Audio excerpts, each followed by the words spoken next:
So now that we've got our table ready, we can start updating our record. First of all, we need to create the record set. So server behaviors, record set, we're going to call it Aris email, and we'll be interacting with the table admins. Click on OK, go to the code view, identify the line with the SQL statement, which is fine. Now if we go to our phpMyAdmin, go to our database CMS, go to table admins, click on browse button, and we can see that our admin ID equals 1. We need to apply the where statement here as well to our select one. So after table admins, type where ADM ID equals 1. Let's say you're gonna have like 10 different users of the system. And obviously we need to identify which record we are updating. For the purpose of this tutorial, we will be updating just this one, just this record here. That's why we need to provide identifier here as well. Okay, so that's all fine. We've got our record set. Another thing, before we move on, we need to scroll down. Before the closing form tag, we need to create a new input field with the name ADM ID, and a value will be populated from our record set. So go to the bindings panel, and from the record set, drag and drop ADM ID into the value. That's all fine. Now we are ready to apply our update record server behavior. So go to the server behaviors panel and click on the update record. We'll be submitting values from form update, update table, table admins, admin ID from admin ID field, which we've just created. Username, we won't be playing with this in this tutorial. Then we've got password from admin password, email from admin email. After updating, go to email password edited. OK and OK. One thing I've forgotten to do, because as I can see in the design view, we can see this field here with the ID. We need to actually make it hidden. Type hidden. Now we shouldn't see this additional field at all. That's all fine. Scroll up, and as you can see, we've got Dreamweaver has generated this updates statement here with all of the functions responsible for updating the record. That's all fine.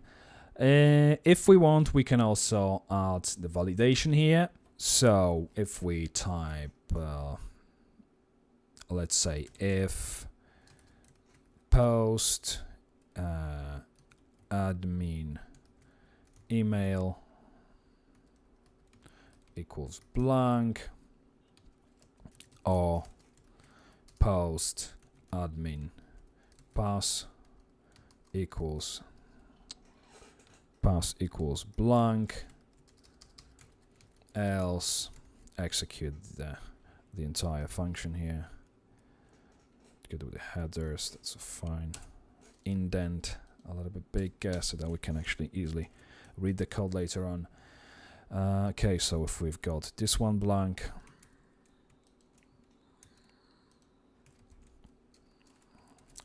if email is blank, create variable admin email equals please provide the valid email address. Okay, then the next one is password.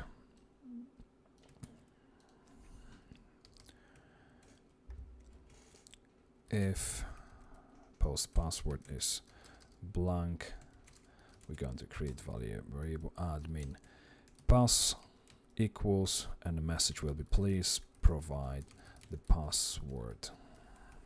Okay, now let's apply this validation to our form.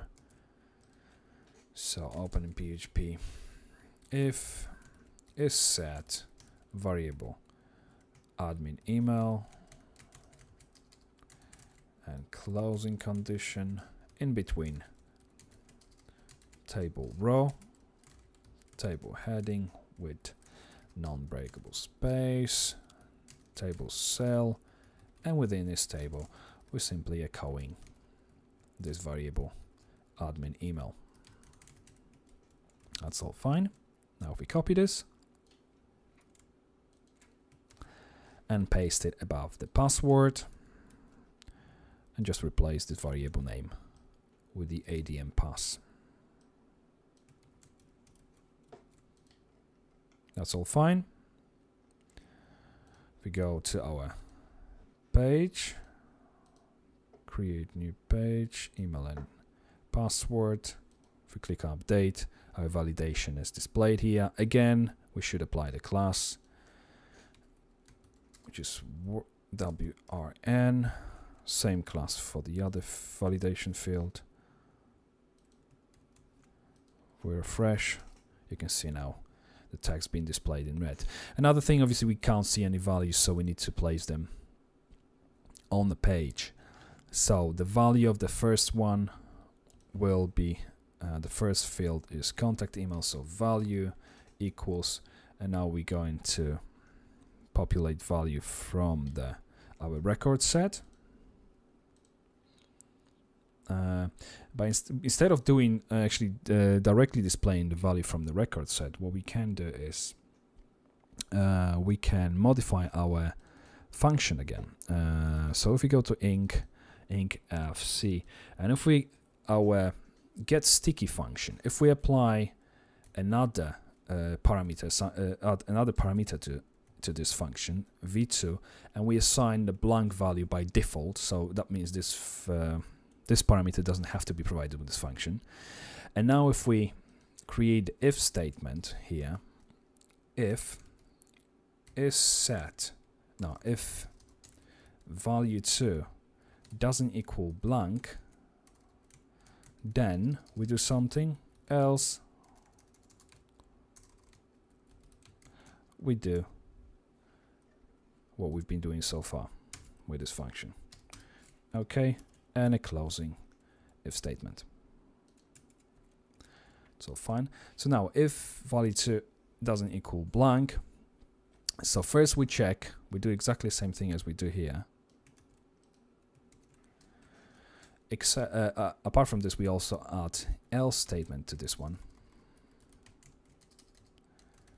Else we simply echo the v2, which means if the form has been submitted, the value which has been submitted will be displayed within this field. Otherwise, the second value, if it's been provided, will be displayed in that field. So if we just open this page and the form hasn't been submitted yet, it will display the value to v2, the second parameter. So if we save this function file, and what we're going to do here, we just copy the name of the function again and paste it within the value of this input.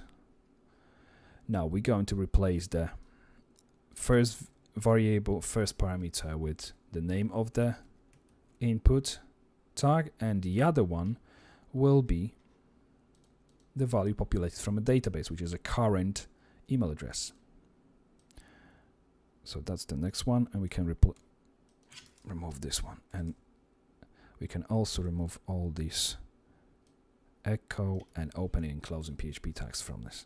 Okay, so this is it.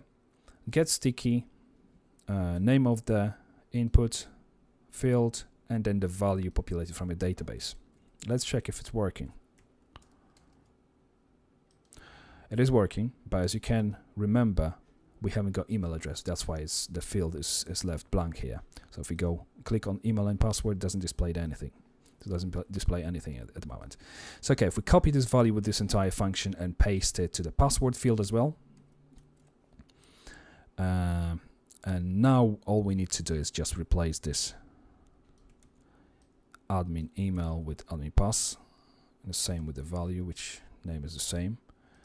Okay, if you refresh, you can see our password, our current password being displayed here. However, that's not the best technique for dealing with passwords. So for the password, we simply would leave this field blank, unless you want to really see what the password is. Normally you leave passwords blank, And also we should change the type of this field to be password as well. So if we type here, if we refresh and we type, we only can see the dots. If someone wants to update the password or update the email, they always have to provide the password. So whether they're going to provide the current password or they're going to create a new password, that's up to them. But if they won't provide anything, then obviously they won't be able to update the records simply because of the validation. You can also remove the validation and make this field optional.